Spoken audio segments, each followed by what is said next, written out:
जख्म गहरा है, ठीक होने में टाइम लगेगा। मुझे सिर्फ डर है कि ये निशान ना रह जाए। चैनी बेटे, नैन्सी की तरफ से मैं माफी मांगती हूँ तुमसे। इट्स ओके मम्मा। दरअसल वो इतनी बिगड़ गई है कि किसी के भी काबू में नहीं है। तो इसमें हमारा क्या कसूर है? हमें इसकी सजा क्यों मिल रही है? हाँ पापा, it's okay, don't get so worked up about it. मम्मा, गलती तो मेरी है ना, मैंने उसे प्रोवोक किया था। Why do you have to keep on defending her? इस चोट से अगर तुम्हारे चेहरे पर निशान पड़ गया तो तुम्हारी करियर पर बुरा असर नहीं पड़ेगा क्या? हाँ? I want you to understand one thing very clearly. तुम्हारी बेटी की इस हरकत की वजह से मेरी बेटी की एक्टिंग करियर खत्म हो सकती है। You understand? तो तुम ही बताओ मैं क्या करूं? हिंदुस्तान वापस आने से पहले तुम्हें यह सब कुछ सोचना चाहिए था। प्लीज पापा। तो अब मैं अपने घर आई हूँ, अपनी बेटी के पास। तुम अपनी वो मनहूस लड़की लेकर क्यों आई? नैन्सी! नैन्सी! What? माफी मांगो बहन से। Why? वाई पूछ रही हो?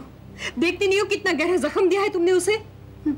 ये चोट उसने खुद इनवाइट कर ली है। नैन्सी! नैन्सी, कभी कभी तो मुझे यकीन नहीं होता कि तुम मेरी बेटी हो। जरा देखो अपनी तरफ और देखो जेनी की तरफ। वो कितनी स्वीट है, कितनी मासूम, कितनी भोली भाली है। और तुम इतनी बदतमीज हो गई हो, इतनी बददिमाग हो गई हो कि तुम किसी की काबू में नहीं रही। That's your bad luck, मम्मा। आपकी किस्मत खराब थी जो आपको मुझ जैसी बेटी मिल गई।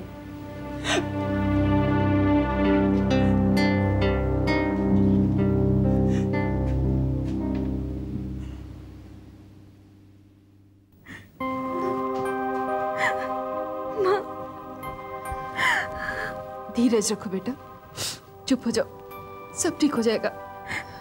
डॉक्टर, क्या मैं उसे एक बार देख सकती हूँ? रो मत अंजलि, सब ठीक हो जाएगा। कम से कम इतना बता दीजिए कि मुझे लड़की हुई थी या लड़का।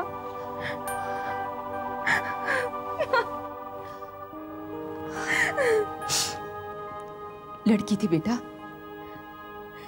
मुझे बेटी हुई थी? किसके जैसी थी वो? राजा, बोलो ना राजा, किसकी जैसी थी वो?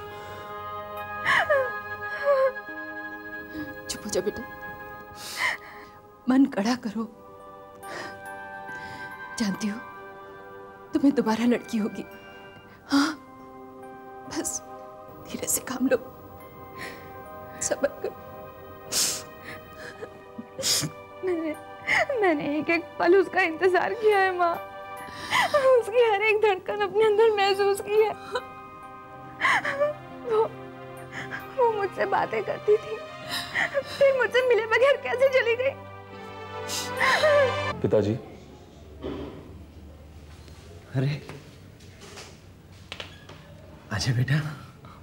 पिताजी, ये आपके लिए।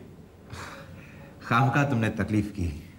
ये तकलीफ मैंने नहीं, ये तकलीफ मामी ने की है। उन्होंने खुद ये खाना अपने हाथों से आपके लिए बनाया है। वो कह रही थी कि यहाँ खाना अच्छा नहीं मिलता। अजय, इसे वापस ले जाओ। मैं शकुंतला की दी हुई कोई भी चीज स्वीकार करना नहीं चाहता। उसमें जहर नहीं मिला है विनायक। काश इसमें जहर मिला होता, कम से कम इस बेबसी और बेशर्मी की जिंदगी से छुटकारा तो मिल जाता। तुम यहां क्यों आई हो शकुंतला? अपने गुनाहों का हिसाब देने के लिए। मुझे यहाँ इंटरोगेशन के लिए बुलाया गया है। एक्सक्यूज मी, मैं भी आता हूँ। हाँ, मैंने ही तुम्हारा नाम लिया था।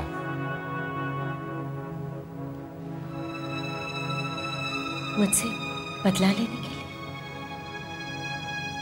नहीं, शारदा को बचाने के लिए। अच्छा किया। मैडम, सोमनाथ साहब ने अपने ऑफिस में आपको बुलाया है।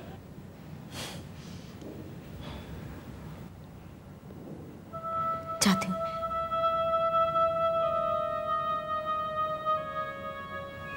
अपना ख्याल रखना।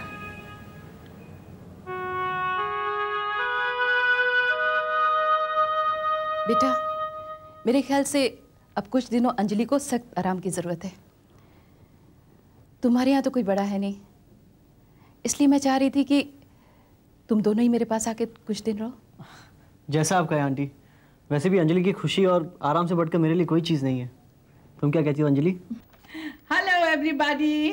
हेलो बेटा। नमस्ते अंकल। नमस्ते आंटी। ओहो, बड़ा लाड़ प्यार हो रहा है माँ बेटे में। और ये लो बेटा, ये खूबसूरत फूल तुम्हारे। Thank you uncle. तुम्हें पता है बेटी, फूलों की सूरत और खुशबू का सीधा दिमाग पे असर होता है। तुम लगातार फूलों की तरफ देखती रहो तो तुम वैसे ही दिखने लगोगी। फूलों जैसे? हाँ, खूबसूरत फूल की तरह। अब हाथ कंगन को आरसी किया, देखो ना, एक बार मैंने इन्हें गोभी का फूल दिया था। Hello everybody. Anjali, I am so sorry. अरे भैया, पिताजी नहीं आए? नहीं, डैड शहर के बाहर गए हैं, लेकिन मैंने उन्हें फोन कर दिया है। मुन्ना, एक मिनट जरा बाहर आना, डैड का एक मैसेज है तुम्हारे लिए। Excuse me please. मैं अभी आया।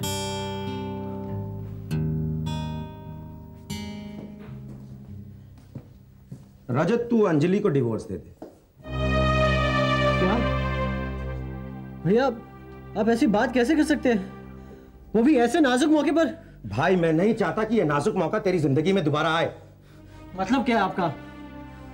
जिस औरत का पहला बच्चा उसके कोख में ही मर जाए, वो अपने पति और उसके परिवार के लिए मनहूस होती है। कौन कहता है ये बात? पंडित जी। और तू तो जानता है कि पंडित जी की कोई भी बात आज तक गलत साबित नहीं हुई। अरे भाड़ में जाए आप और आपके पंडित जी। अंजलि मेरी जिंदगी है, मनहूस तो आप लोग हैं। और जाकर कह देना ये बात पिताजी को।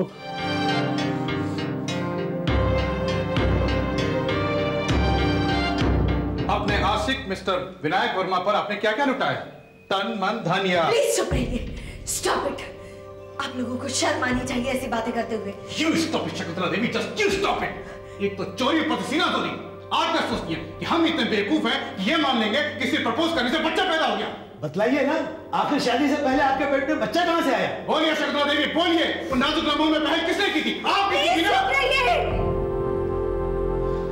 चुप हो जाइए आप लोग, चुप हो जाइए।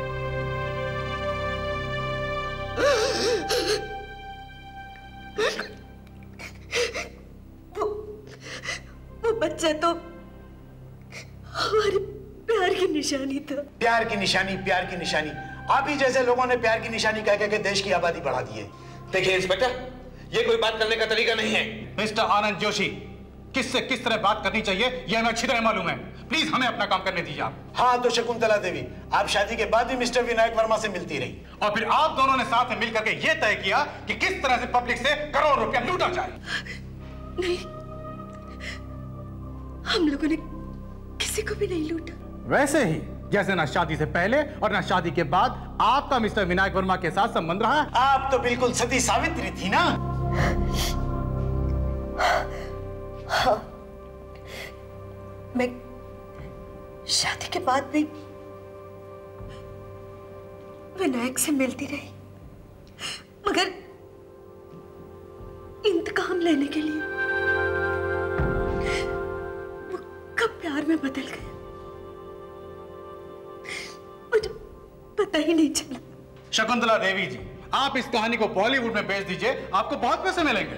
मिस्टर आनंद जोशी, आप ये काम क्यों नहीं करते और इस कहानी का टाइटल होगा। देखिए इंस्पेक्टर, बहुत हो गया, बहुत हो गया। कहीं ये ट्रायंगल का चक्कर तो नहीं है?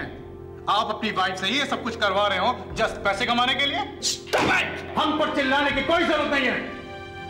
अगर आप अपनी वाइफ से सच्चाई मालूम करके हमें बता देंगे तो आप बच जाएंगे। जा सकते हैं आप।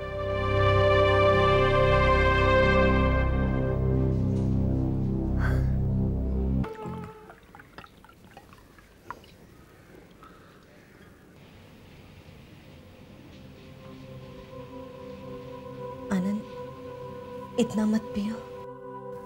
पीऊंगा, आखिरी सांस तक पीऊंगा। उस मनहूस घड़ी की याद मिटाने के लिए जब मैंने तुमसे शादी की थी। मुझे अपने किए की सजा मिल रही है आनंद। अपने आप को दुख पहुंचाकर मुझे और सजा मत दो। मेरा दुख तुम्हारे लिए सजा है? और कितना बेवकूफ बनाओगी? तो फिर मैं क्या करूं कि तुम मुझे माफ कर दो? चली जाओ, चली जाओ मेरी जिंदगी से, मेरे दिल से, मेरे दिमाग से चली जाओ, सदा के लिए चली जाओ। कहाँ जाऊं मैं? तुम्हारे सिवा मेरा और है ही कौन? अरे तुम्हारे प्यार के सहारे। खामोश, खबरदार, जो प्यार का शब्द अपनी जुबान पर लाई तो शर्म भी नहीं आती? तुम्हें कैसी शर्म? तुम्हें तो जिंदगी से निकाल दूं तब भी दुनिया के ताने सुनने पड़ेंगे, इसीलिए अच्छा है, यही अच्छा है।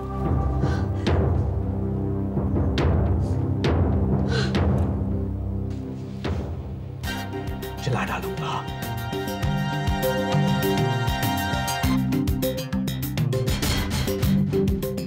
खत्म कर डालूंगा। ठीक है, चलो, मैं तुम्हारे सामने खड़ी हूं, लगाओ आग, जला दो मुझे। मेरे सीने में तुम्हारे जैसा दिल नहीं है शकुंतला, मैं पहले अपने आप को जला डालूंगा। नहीं, आनंद नहीं। मामा जी, छोड़ो, आप क्यों रोक रही हो मुझे? छोड़ो। अजय देखो। छोड़िए इसे। ये क्या कर रहे हैं आप लोग? ये क्या मामला? मैंने अपने आप को किसी को जला देने से समस्या का हल नहीं होगा। ये समस्या नहीं है अजय, एक डिजीज है, एक रोग है जो नासूर बन गया है। मौत ही इसका इलाज है।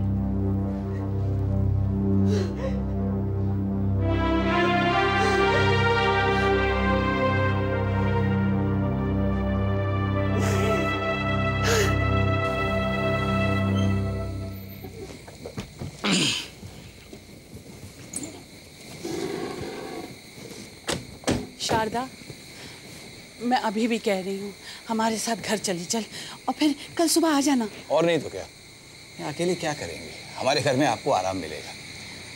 बहुत शुक्रिया मानिक भैया, मैं यही ठीक हूँ। शारदा अकेली रहेगी तो फिर पुरानी बातें सोच सोच के रोएगी। मैं आपसे वादा करती हूँ, ऐसा कुछ नहीं होगा। अच्छा शारदा बहन, हम घर पहुंच के आपको फ़ोन करते हैं, पर हाँ, आपको किसी भी चीज़ की ज़रूरत हो तो आप फ़ोन करने से हिचकिएगा मत। Bye bye. अच्छा, आओ इमरती, बैठो।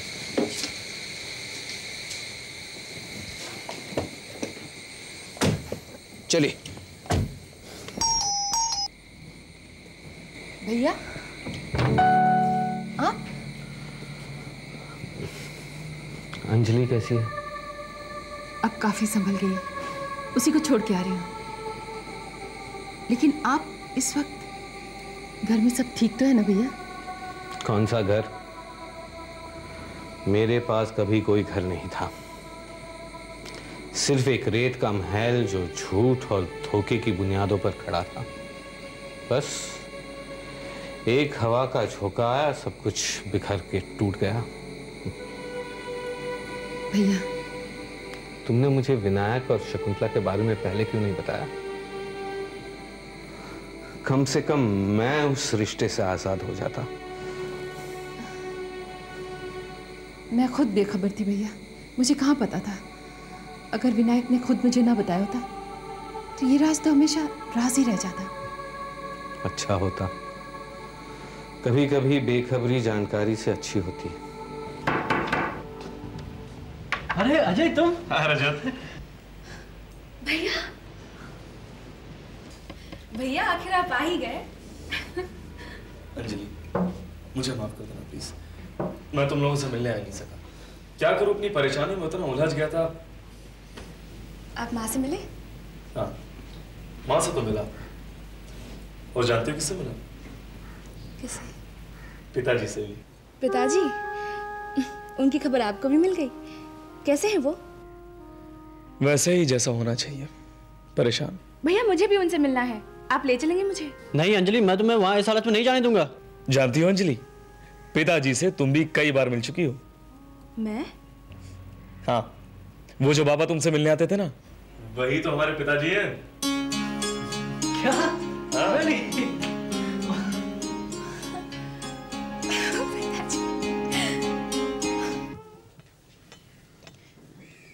गुड मॉर्निंग भैया, आइए चाय पी लीजिए।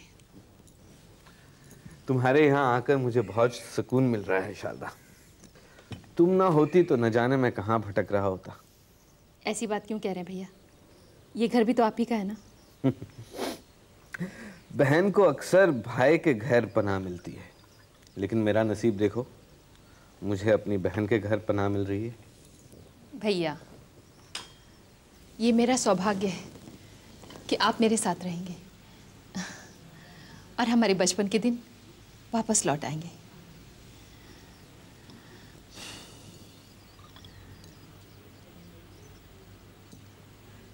भैया, आपने शकुंतला के साथ ना रहने का फैसला कर लिया है?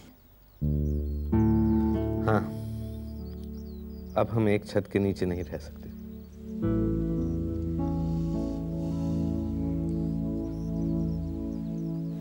क्या आप उसे माफ नहीं कर सकते? कर भी दो तो क्या फर्क पड़ेगा? जो रिश्ता मर चुका है उसे दफना देना चाहिए। मैं देखती हूँ।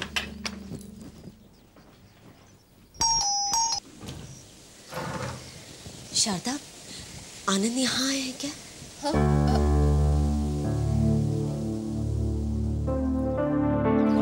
मैंने आपको बताया ना, मेरे चेहरे पर जो चोट का निशान है वो अभी तक गया नहीं है। I am really sorry. Jenny, I'm sorry बेटे। Why mamma? नैन्सी मेरी बेटी है। I feel responsible for what she's done. क्या आप वाकई रिस्पॉन्सिबल हैं? मामा, नैन्सी की ये सारी हरकतें प्यार और अटेंशन पाने के लिए है। हम उसे समझाकर सुधार सकते हैं। Everything will be all right. Don't worry. मेरी एक छोटी सी गलती को भूलने के लिए तुम तैयार नहीं हो, और ये बात बड़ी आसानी से भूल गए कि मेरी ही वजह से आज तुम इतने बड़े बिजनेस एम्पायर के मालिक हो। उस एम्पायर को बनाने के लिए मैंने दिन रात पसीना बहाया है। तुमने अगर पैसा लगाया तो मैंने मेहनत और दिमाग लगाया है, जिसकी इंपॉर्टेंस रुपयों से कहीं ज्यादा है। मैंने तुम्हें हर कदम पर हिम्मत दी, इंस्पिरेशन दिया। आनंद, हम दोनों ने बहुत अच्छा वक्त साथ गुजारा है। तुम उसे कैसे भूल सकते हो? मेरी एक छोटी सी भूल के लिए तुम हमारे सपनों के महल को बर्बाद कर देना चाहते हो? तुम जिसे छोटी सी भूल कहती हो, मेरे लिए डूब के मरने वाली बात। एंड बाय द वे, मैं अपनी मेहनत की कमाई को बर्बाद नहीं होने दूंगा। मैंने अपने सारे शेयर्स शारदा को दे दिए हैं।